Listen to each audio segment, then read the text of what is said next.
Hi, I'm with Visibility Optics, the Warby Parker for eye care providers. So what does that mean? For those of you who don't know, Warby Parker is a startup that's worth over $1 billion. They sell eyewear online, mostly to millennials. So if you happen to be a millennial, know a millennial, or have one in your family, it's very likely they bought their eyewear from Warby Parker. So before I get too far along, a little bit about Visibility Optics. I'm Chad Cox. I'm the co-founder of Visibility Optics, along with my brother, Dr. Stephen Cox, who's an optometrist in the state of Texas. I've been a programmer since I was about 10 years old, and my brother is an optometrist who's been in practice for over 20 years. We've been throwing around ideas for the last, I don't know how long, but we finally found something we think that, between the two of us, we found a problem we think we can probably solve, and have solved. And what is that problem?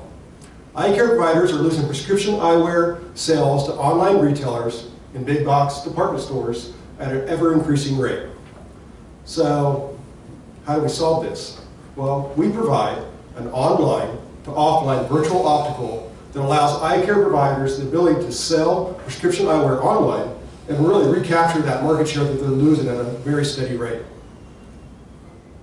One thing that's really cool is we have some really cool technology, and it's called a virtual optician. So a lot of times when you buy eyewear online, you're a little overwhelmed by the amount of selection there is. And we have a lot of selection, but we narrow it down for you. And the way we do that is with technology and a thing called virtual optician, as I said. What it does, the virtual optician basically takes your picture, maps your face using facial detection software, and basically finds eyewear that looks good on you, which is nice. And it builds a catalog just for you based on your personal profile. So you can buy eyewear directly online on our website, or you can choose up to 5 frames to try on at the eye care provider's office. We partner with eye care providers.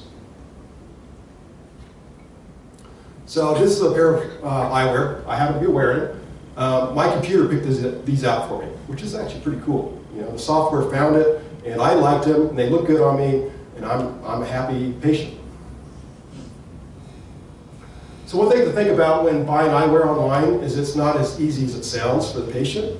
Quite frankly, buying eyewear online right now in its current state, visual acuity isn't always the best because they don't take measurements. They take what they call, basically, they kind of guess at what your pupil distance is, they guess what you'd be wearing in a progressive. So this is really important for progressive lenses. And for those of you who don't know what a progressive lens is, think bifocal without lines on it. And so since we partnered with the optometrist, we actually can get those measurements as in office, which is great. It means that you can see better and look better.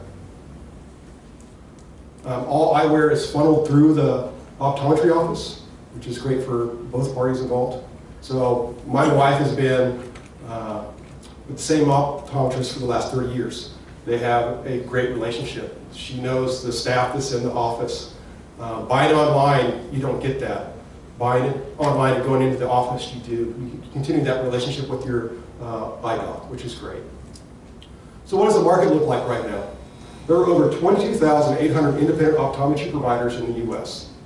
That's our potential customers. And of those, their patients, 9.8 million pairs of glasses walk out their doors every day without being sold by the optometrist. That's $2.2 billion worth of revenue that they're losing every year. So our customers' customers are walking out. So how do we make money?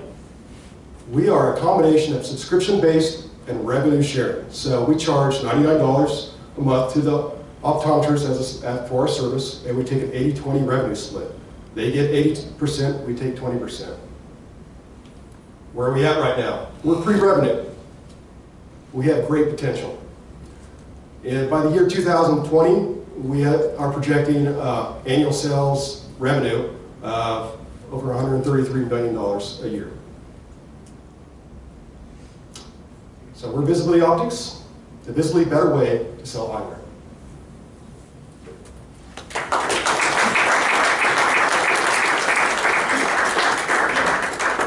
I'll take questions. You got them? Go ahead. So I'm not a millennial, Sure. but I have bought glasses on Warby Parker. Okay, fair enough. And why would you want to make somebody go back in to pick up the glasses? For the same, for measurements, quite frankly, for better visual acuity, especially for progressive lenses. For single vision, it's important, but progressives, it's very important to get that measurement in office. So you can actually get better vision through measurements. The other thing is, you still have a lot more selection when you go in there as well. So you don't have to just necessarily buy the 5 pairs that we bring in. You can go and look at some more if you want to. So it's continuing that relationship with your optometrist is important. And then my follow-up to that was, why did you choose to go with a pricing model that requires both a monthly subscription payment and a revenue share instead of either or? Well, the way we plan on rolling this out is working with larger conglomerates of basically eye care associations. And so that's the suggested retail price. So we put ourselves in a position where we can negotiate with those providers. So it may be one way or the other or both, or so it just kind of puts us there. It's like, that's the price of the car, but it's not the price of the car.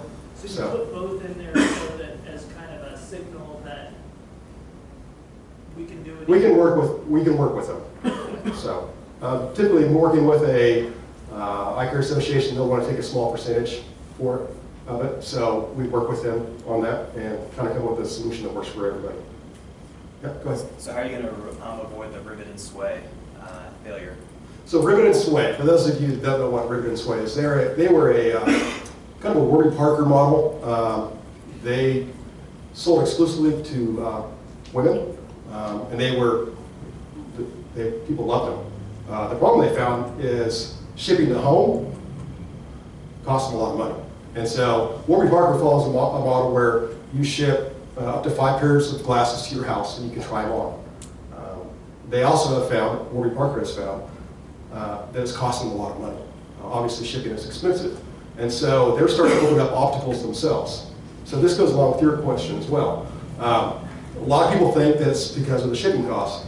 I think that's exactly what the problem is they have a lot of shipping costs.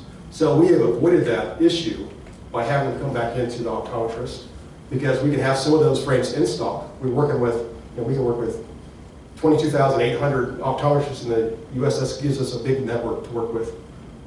And so anything that we don't have, we can ship to them, and they can keep in stock for a month before we ship them back to stock. Does Warby Parker offer progressives? Yes, they do. And I have no idea how to do it. I don't think they're doing it all that effectively. Do you plan to sell online as well? We do sell online. So it's both, you can buy directly from the website, or you can have them go in and try on. So but everything funnels through the optometrist office. So you'd still go and pick up at the office. So one really cool thing is we can work with same-day service. So for some options, you can buy online and go pick up the same day.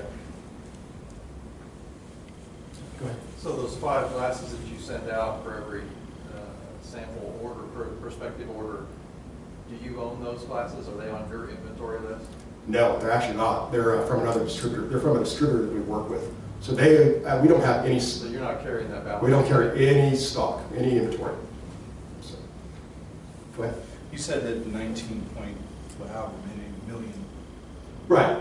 What is that number again? 19.9 million, I think so. People walk out. Well, glasses are don't get bought, are bought somewhere else. Are bought somewhere else. Right. On your total addressable market, how many of those people that walk out, obviously potential customers, Right.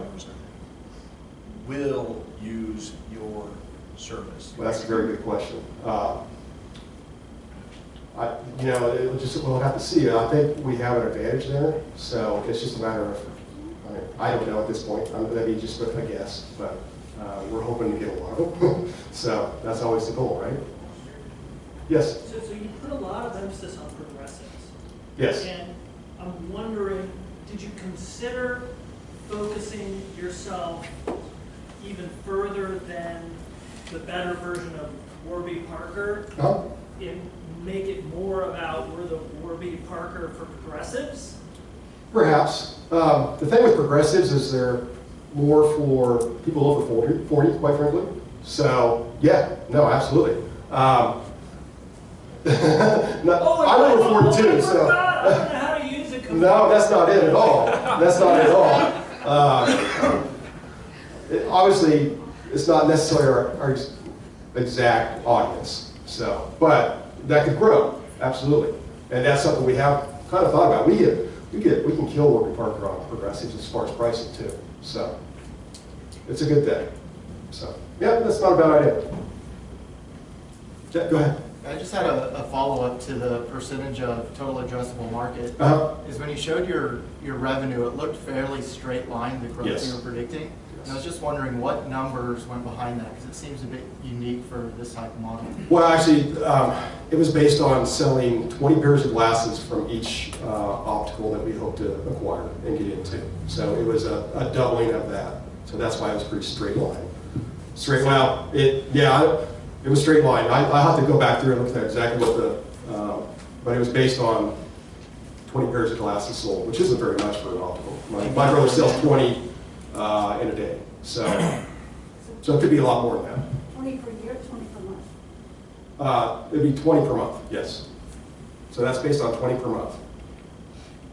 What current relationships do you have? We have some great relationships. My brother has been on several boards, buying groups in the U.S. for eye care. So we're in talks with a lot of really interesting folks right now. So we're pretty excited. Yes? I buy one pair of glasses when I need them, when they break. Right. Or when my prescription is very outdated, which Right. typically is after I've noticed something. So what's the average lifespan of a pair of glasses, and how often are people forced to change that? And I want to kind of talk a little bit about what he's saying is when I go to the optometrist, I'm looking to buy it from them. How often are people like looking to not buy it from them? Meaning, will they capture those people and they never go to that website? Meaning, the first website they go to is going to be yours versus, I never heard of Warby Parker, by the way. Right. Yeah, and that's a growing thing. Is what it is. It's their optometrists lose market share at a steady rate, and so that's just going to get worse and worse for them. Better and better for online retailers, but they're still not getting it. It's important to have your eye exam every year. I mean, I'm not an optometrist, so I know what the expert in our company knows, which is my brother. There's more to an eye exam than just making sure you can see through your glasses. So there's a whole medical side to that. So I don't think I'll answer your question, but That's okay. yeah. Well, Chad, make one more comment if you have one, and then at that, we're done. Sure. So thank you so much. Really do appreciate you guys learning more about us. We're in a good place right now, especially here at the E2E, and we're pretty darn excited. So, yeah, thanks.